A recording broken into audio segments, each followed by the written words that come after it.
Let's go back in history a little bit. Back in 1947, Ben Pon, then the distributor of Volkswagen in Holland, he went to Wolfsburg in Germany and presented Volkswagen with an idea to a new breakthrough vehicle, the idea of its time.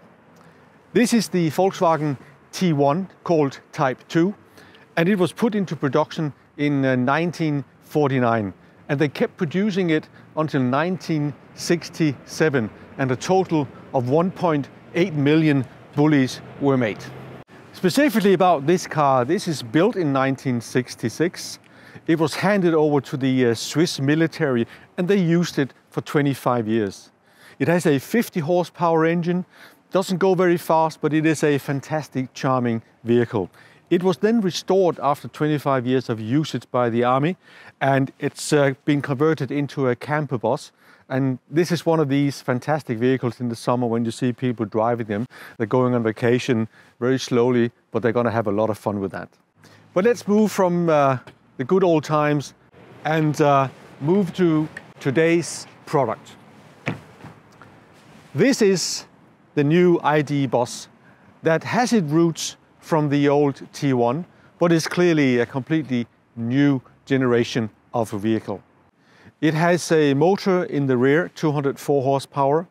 It generates enough power to bring the vehicle from 0 to 100 in about 10.2 seconds. The configuration of the vehicle as it stands here, it is a trim level Pro version. It has a sticker price of 69,900 Swiss francs. With options, it will take you to 81,000 Swiss francs. This is a 5-seater. There will later on be a 6-seater version and a 7-seater version. There will also be a version with an extended wheelbase for more space. With the battery you have in this one, 77 kilowatt hour, you get a standard range, 423 kilometers approximately. And there will later on also be a larger battery. There might also come a version with a smaller battery that will be better for price-conscious families.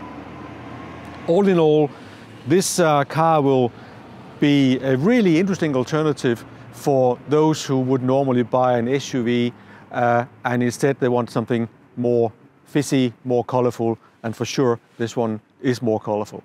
It is a large vehicle. It is 4.71 meters in the length, 2.21 centimeters in the width, including mirrors, and it weighs about 2.425 tons, so 2.5 tons with one driver in the vehicle. It is a large car, but it also does offer you a lot of space. Despite of its size, it turns on a plate with a turning circle of just 11.1 meters. The fresh and quirky design of the vehicle on the outside, you'll find it also in the inside of the vehicle. Let me show what it looks like. On both sides, the bus has two large doors. So you have a large door to get into the vehicle in the front, and you have a sliding door to get into the vehicle to the rear seats.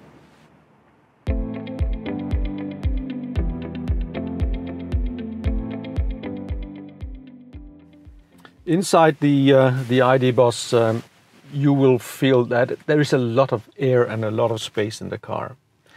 So you have the colorful interior.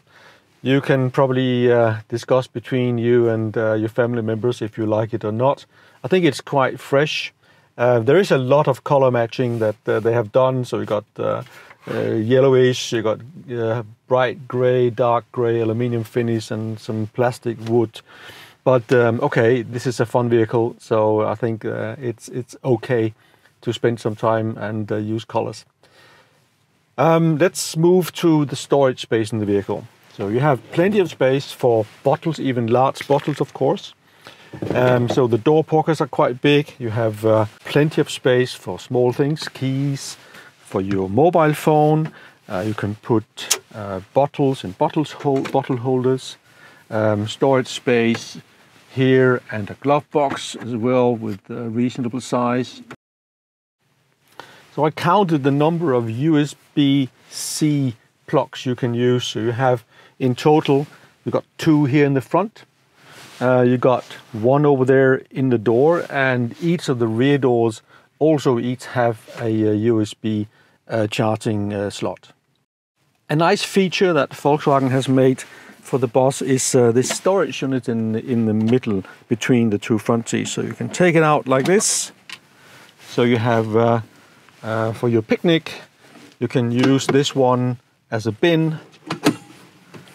Plenty of space up here, and here you can, also have food or snacks or drinks. And when you finished your picnic, you can put it back into the vehicle, and that is really quite easy. Let's talk about the seats a little bit. They're really comfortable on long trips, and you can adjust them so they will fit, I think, pretty much everyone, including what I really like, the length of the seat, so you can get good support for your legs on a long trip. Also, you have built-in armrest on both seats, which for long distance cruising is absolutely perfect. And last but not least, the seats are very easy to adjust. You can do that electrically. You've got here buttons on the side of the seat. So I'm sure you'll find the driving position that is right for you. So in the rear of the vehicle, of course, there's a lot of space as well, as you would expect. The seats are quite good. You can adjust them like this, both of them individually. Obviously, you can fold them, so you get a flat like this. So that is quite useful. Also, plenty of leg room. And you also have a table you can unfold with a cup holder. You have a pocket here that you can use for your mobile phone. So plenty of opportunities, plenty of nice little details in the vehicle. What I do miss though is air vents in the rear of the vehicle. Normally I would expect air vents to be positioned here in the B pillar, but there isn't any, so the air has to come from the front of the vehicle and cool the passengers in the rear. So as you would expect, there is plenty of space in the rear of the vehicle. Volkswagen has given this quite a lot of thought, I think. So you have some genius solutions like spaces that will keep your cargo firm in place. They also put in a double floor, so you can store things below this one. This is a floor that you can also take out if you want, but let me show you why they did it this way. Putting in a double floor, you get a flat floor at the same level as the seats when you fold them. And that is quite nice if you want to sleep in the vehicle.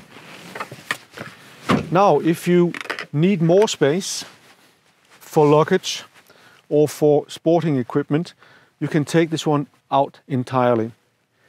But then you don't have the flat floor. So this is the compromise Volkswagen had to make, because where the seats are, normally they would fold down into the floor, but in the floor you have a big battery, so that is not possible. So this is probably the optimal solution given the circumstances.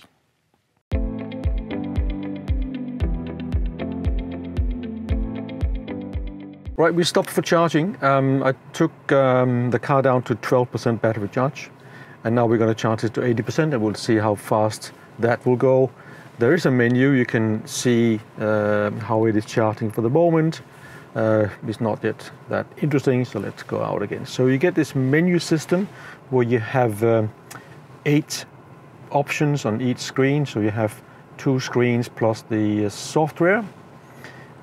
Where you can go, you can go for the telephone menu, radio media, navigation, the vehicle settings, the sound system, users, the apps you can connect, and the charting we just saw. And also something about the air conditioning, general settings. There's an online shop that Volkswagen will establish, or maybe you already have, driver assistance and lighting for the background. You can choose between various colorful options. Euphoria, would like to see what that is. That looks pretty good. Okay. To use the navigation, it's a pretty okay system. Operates quite fast. You go into destination, You're gonna look for a destination you want to go to, click it in, start, and off you go. So that is pretty good, and it also works quite well. If you want to look for a charging station, sometimes you need that. You go into search, you look for the icon you want to go for, in this case charging station, and it will ask you en route, or it will ask you charging station near destination and come up with a set of options. So that works pretty well too. Something that is nice to know when you drive is the heating function. You can turn up and down on these touch buttons. So these are just soft touch. So you can see it like this. Heating of the seats, you would go into this one, put it on, full heating, turn it down, turn it off, and the same goes for the steering wheel. Turn it on, set the setting as you want. You can set the two zones individually. All in all, you have all the functions you need in this system. It is, though, one of the most sort of criticized areas of the ID series from Volkswagen in general. Some would claim it is not the most logical system. Some would say it doesn't work as fast as we would expect. I think it works quite okay. I think what annoys me the most, or maybe the only thing that really annoys me about the system, is the buttons. And you know, they're so sensitive. Even if you don't touch them, they will still react. And sometimes the menu will change while you're driving, or you don't, get to where you want to go. So that is unlucky sometimes. So we have two screens that will help the driver get information while driving. You have this one in front of you, a smaller screen, but it sits quite nicely in the steering wheel, and it follows the steering wheel when you move it up and down or back and forth, which is quite okay. And here you get the basic information, so like speed, charging state, seat belts activated, and it will also show here the navigation, the route that you would have to, if you have a turn in 1 kilometer, it will come up and tell you that here. And those two screens combined give you a good information level of what is happening while you're driving. What I don't like particularly is this area, because they are super sensitive. The location is good, but just if you get your finger close to one of them, it will activate the function and give you some changes you may not want to. All in all, yeah, it is fine. Not the best system, but it has improved from when it first came out 3 years ago.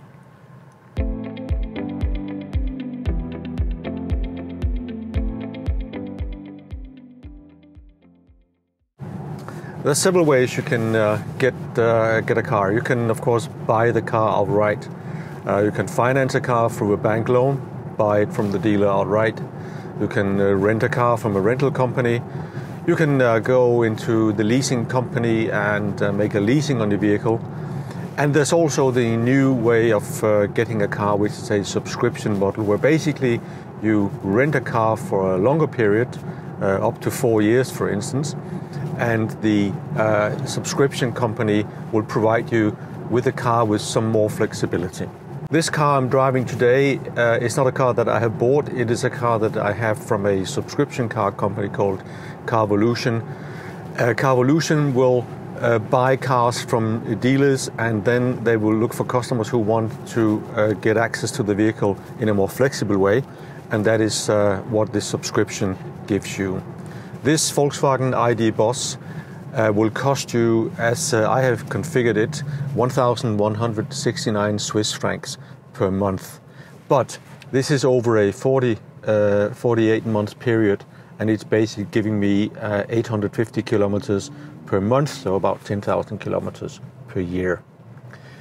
These 1,169 Swiss francs per month is an all-in rate. So the only thing that you have to add to that is the cost of electricity when you charge the vehicle. Everything else in the subscription model is included, so that includes service, changing to winter tires from summer tires and vice versa, maintenance, anything that has to do with cost for for registering the vehicle. It's all included in that price that you pay as a monthly rate. There's one particular thing where I would say subscription models are a very interesting route to getting your new vehicle, and that is if you are one of those many customers who are considering moving from your combustion engine into a electrical vehicle. And you may not know exactly how can you do the charging, can I live with that electrical vehicle every day. And here, if you take a subscription on a vehicle, you have the option to change that after some months if it isn't what you anticipated. So this is the flexible way of trying new cars with new technology, for instance an electrical vehicle like the ID.Buzz. To me, the noise level of a vehicle is one of these hidden luxuries, if I may, where if you have a car that is really silent, and we come to expect that from electrical vehicles, that gives me a more premium feeling when I drive the car. So the ID.Buzz is not bad, but it is probably a little bit too noisy compared to what I expected. Let me talk about the top speed of the ID.Buzz. Volkswagen, when they developed the vehicle, maximized it at 145 kilometers per hour. So you cannot go faster than 145 in the ID.Buzz. Now, is that a good idea or a bad idea? So let's talk about the reason. Because this is a big car and the drag coefficient is quite high, of course, if you go faster, the consumption would go up dramatically, so up to 40 or 45 kilowatt hours per 100 kilometers, and then the range would drop to about 200 to 240 kilometers. But again, restricting the top speed to 145 is something that I think you can really discuss if that is the right way. I would say 160 would be more appropriate. You don't go fast that often, but sometimes in Germany particularly, where you can go fast, you have to overtake another vehicle, and you want that a little bit extra power to do that very fast. And there I think you'll feel 145 is probably at the low end. So let's talk about the driving position of the ID.Buzz.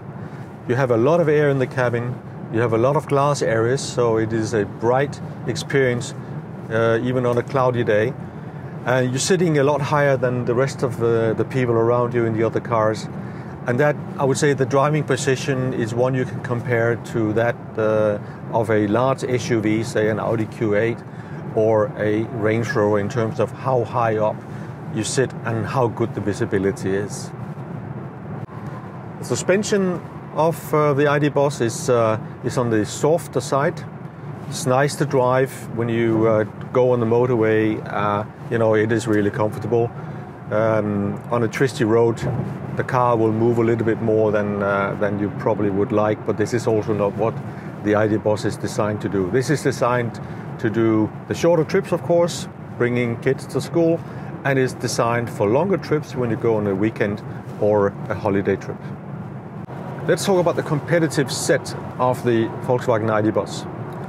It is a little bit difficult because there isn't another product out there that you can compare to this one, a large SUV bus type of vehicle that is at BEV.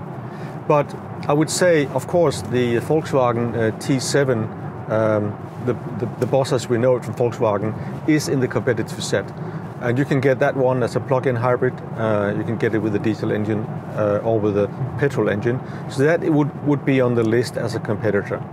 And there are other vans out there that you can compare to those who have combustion engines. Then the large SUVs, so BMW X5, the Audi Q7, etc. They would be in a competitive set, but they're not fully electrical. Then who would buy these cars? I would say, first of all, it would have to be income levels in the upper segment, so higher income families or young professionals who can afford a vehicle above 75,000 Swiss francs. And obviously they would have a need to transport either children or larger goods, sporting goods, bicycles, etc. So those families or those young professionals who have that need, they would be the key target for this vehicle.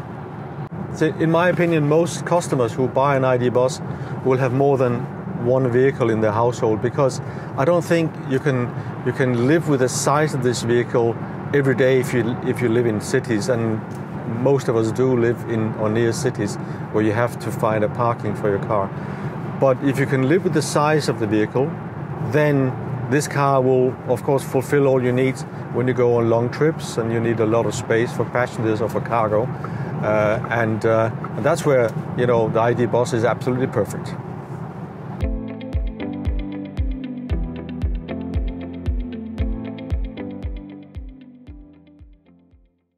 So let me give you my impressions after having driven the ID.Buzz for a few days. What I particularly like about the car is the driving position. You have this command driving position. You really have a good view of what is happening in front of you on the road. This is also a car that has a lot of flexibility. I've tried sleeping in it. You can put in your sports gear. It's very easy to get your bicycles into the rear of the car. And of course it can seat 5 people comfortably and also has enough space for all the luggage. Some of the things I would like Volkswagen to look at and improve on the ID.Buzz is that I think the range is at the low end. This is a large vehicle, 2.5 tons approximately, and the battery is 77 kilowatt hours. And that gives you a normal range in real life of about 300 kilometers, and that even drops if you go fast on the motorway. And another thing is the top speed is limited to 145 kilometers on the ID.Buzz. I don't quite know why Volkswagen did that. I think at minimum this car should be able to go 160 as they do for the other family members of the ID family. The motor generates 204 horsepower.